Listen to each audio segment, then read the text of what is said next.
Hello everyone. तो आज हम लोग बात करेंगे कि ह्यूमन बालों के बारे में, द ह्यूमन हेयर।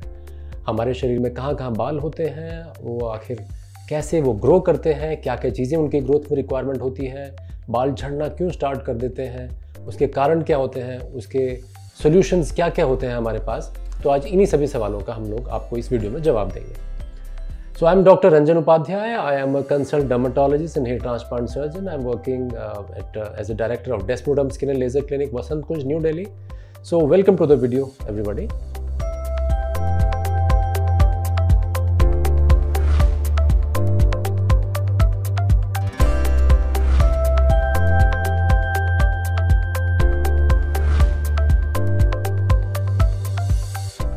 तो दोस्तों चलिए कुछ बालों के बारे में कॉमन जानकारी प्राप्त करते हैं।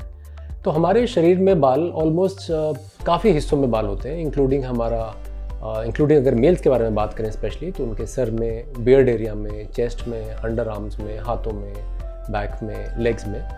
तो बालों का सिर्फ कॉस्मेटिक अपीयरेंस के लिए ही रोल नहीं होता है। जैसे कि हम लोग अपने सर में देखते हैं, जैसे अगर हमारा लश फुल ऑफ हेयर है, हेड है, तो उसको हम लोग एक यूथफुलनेस का साइन मानते हैं। We look more youthful, we look more younger. हालांकि बालों के और फंक्शंस भी हैं। बाल हमें टेम्परेचर चेंजेस से बचाते हैं, खास करके अंडर आर्म एरियाज़ में वो हमें फ्रिक्शन से बचाते हैं। लाइक अगर हम कभी पसीना आए, हम लोग ज़्यादा चलें, तो फ्रिक्शन की वजह से कई बार रैशेज हो सकते हैं, तो बाल उस फ्रिक्शन को बचाते हैं। तो बालों के कई सारे फंक्शंस हैं, बट मेजरली हम लोग बात करेंगे सर के बालों के बारे में। तो बाल आखिर है क्या? बाल एक्चुअली एक ऐसा स्ट्रक्चर होता है जिसके कुछ 3-4 भाग हुआ करते हैं। एक तो अपर पार्ट जो कि आपको दिखाई देता है, जिसको हम लोग हेयर शाफ्ट बोलते हैं। हेयर शाफ्ट बालों के नीचे तक एक्सटेंड करता है। इसके नीचे एक ऑयल ग्लैंड होता है, एक इरेक्टर पाइलोराई मसल होती है जो कि बल्ब के एरिया में अटैच होती है। बल्ब भी एक मेन स्टेम सेल वाला एरिया होता है जहाँ से बाल ग्रो करते हैं। उसके नीचे होती है बालों की रूट, जिसको कि हम डर्मल पैपिला के अंदर मानते हैं, जिसको कि हम हेयर पैपिला बोलते हैं। अब बात करते हैं बाल की ग्रोथ की रिक्वायरमेंट के लिए, कि बालों के ग्रो करने के लिए क्या क्या चीज़ों की ज़रूरत होती है। तो देखिए, बालों को ग्रो करने के लिए चाहिए होता है vitamins, minerals, vitamin B12, vitamin D, zinc, selenium, molybdenum. And बाल एक तरह का डेड प्रोटीन होता है। सो ऑब्वियसली प्रोटीन सबसे इंपॉर्टेंट पार्ट होता है बालों की ग्रोथ के लिए। अब कुछ लोग हमसे पूछते हैं कि भाई बाल क्यों झड़ने लग गए हैं।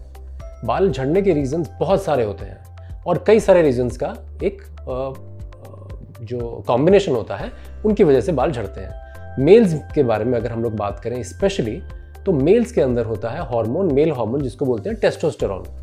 टेस्टोस्टेरॉन कन्वर्ट होता है हमारे शरीर में डायहाइड्रोटेस्टोस्टेरॉन हार्मोन के अंदर।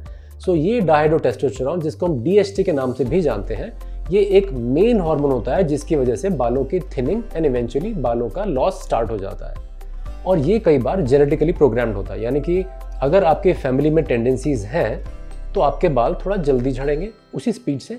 और जनरली ये जीन्स आपके पास आते हैं मदर्स की फैमिली के साइड से। तो आपको वी नॉर्मली आस्क कि आपके मामा के बाल, मदर के ब्रदर्स के, मदर के फादर के उस तरफ बाल कैसे हैं। कई बार अक्सर जिन लोगों के बाल कम होते हैं वो लोग यही बताते हैं 80% ऑफ टाइम्स कि उनके मदर साइड में बालों की कमी है। तो जेनेटिक फैक्टर्स और हार्मोनल फैक्टर्स का रोल बहुत ज़्यादा होता है। तो आपकी मेल्स की स्पेशली बात कर रहा हूँ मैं हेयर लॉस के बारे में, तो उनकी जेनेटिकली प्रोग्रामिंग हुई होती है। तो जिस स्पीड से उनकी पेरेंट्स के या उनकी मदर साइड के या फिर may be on the father side also, जिस स्पीड से उनके बाल झड़ते हैं, तो दे आर ऑलरेडी प्रोग्राम्ड कि उनके बाल उस स्पीड से झड़ेंगे।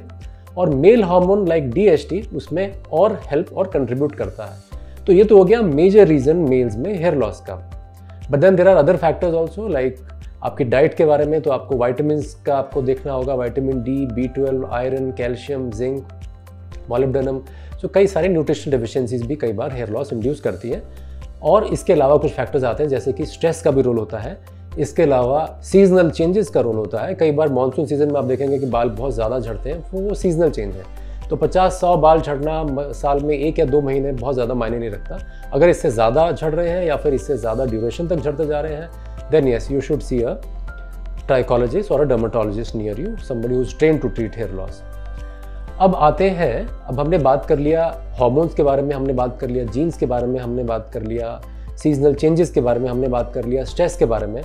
अब एक बहुत इंपॉर्टेंट बात आता है हेयर लॉस के बारे में कि आपका हेयर रेजीम क्या है, आप बाल किससे धोते हैं, बाल स्टाइलिंग क्या करते हैं। तो बहुत इंपॉर्टेंट है आपके लिए कि आप ऑयल्स, जेल्स, वैक्स बहुत ज़्यादा यूज़ नहीं करें, बिकॉज वैक्स और जेल्स बहुत केमिकल बेस्ड प्रोडक्ट्स होते हैं और ये हेयर लॉस को और ज़्यादा बढ़ाते हैं।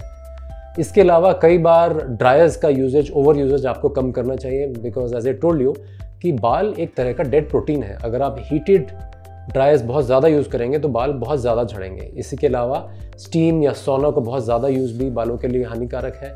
बहुत गर्म पानी से अगर आप हेड वॉश लेते हैं तो वो भी आपको अवॉइड करना चाहिए, बिकॉज वो भी हेयर लॉस को कंट्रीब्यूट करेगा। इसके अलावा बहुत रिगरस हेड मसाजेस भी आपको अवॉइड करनी चाहिए, because rigorous head massages already weak hair को बहुत जल्दी उनको झाड़ देंगे। इसके अलावा आपको कंघी जब आप यूज़ करें, you should always use a broad tooth comb. एक मोटी कंघी आती है जिसमें बालों के ब्रिसल्स दूर दूर होते हैं, वही वाली यूज़ करिएगा हमेशा। ऑयलिंग का जहाँ तक सवाल है, ऑयलिंग अच्छी ही रहती है, लेकिन आपको बहुत ओवरनाइट ऑयलिंग आइडियली अवॉइड करनी चाहिए। आपको ऑयल करना है तो आप हल्के रिगरस हाथों से करें और शैम्पू से 1-2 घंटे पहले, हफ्ते में 1 या 2 दिन।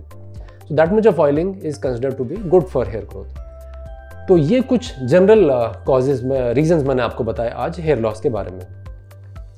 अब किसका हेयर लॉस कितने लेवल पे स्टार्ट करता है वो कई फैक्टर्स पे डिपेंड करता है, उसके जेनेटिक फैक्टर्स पे, न्यूट्रिशनल फैक्टर्स पे, स्ट्रेस फैक्टर्स पे और एनवायरमेंटल फैक्टर्स पे। आजकल लेकिन फिर भी हमने देखा है कि हेयर लॉस बहुत जल्दी स्टार्ट होने लग जाता है। आइडियली पेशेंट्स कहते हैं कि उनके पेरेंट्स का हेयर लॉस 40s में स्टार्ट हुआ था, लेकिन आजकल कई बार अर्ली 20s में भी स्टार्ट हो जाता है। तो ये जो सारे बाकी कंट्रीब्यूटिंग फैक्टर्स हैं, dietary, lifestyle, stress and usages of harsh shampoos and chemical based shampoos, ये सब चीज़ें उसमें भी काफ़ी कंट्रीब्यूटिंग फैक्टर्स होते हैं। तो अब आते हैं कुछ ट्रीटमेंट ऑप्शंस के बारे में। तो अगर बाल इस तरह से अगर झड़ रहे हैं तो उनके ट्रीटमेंट ऑप्शंस क्या होते हैं? सो आइडियली हमको पहले पेशेंट्स के साथ हिस्ट्री लेके बैठ के बात करना चाहिए कि उसके जेनेटिक बैकग्राउंड के बारे में, उसके हार्मोनल इम्बैलेंस के बारे में, उसके न्यूट्रिशनल स्टेटस के बारे में, उसकी डाइट कैसी है। कई बार हम लोग कुछ ब्लड टेस्ट भी कराते हैं इवैल्यूएट करने के लिए कि एग्जैक्टली किस चीज़ की कमी है।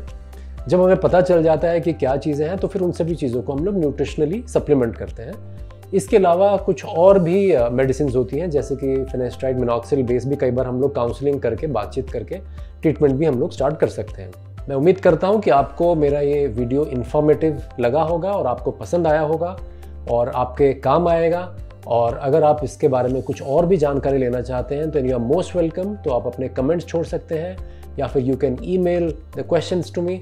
मैं आपको ईमेल पे भी जवाब दे दूंगा और you are most welcome for any kind of further queries. Thank you.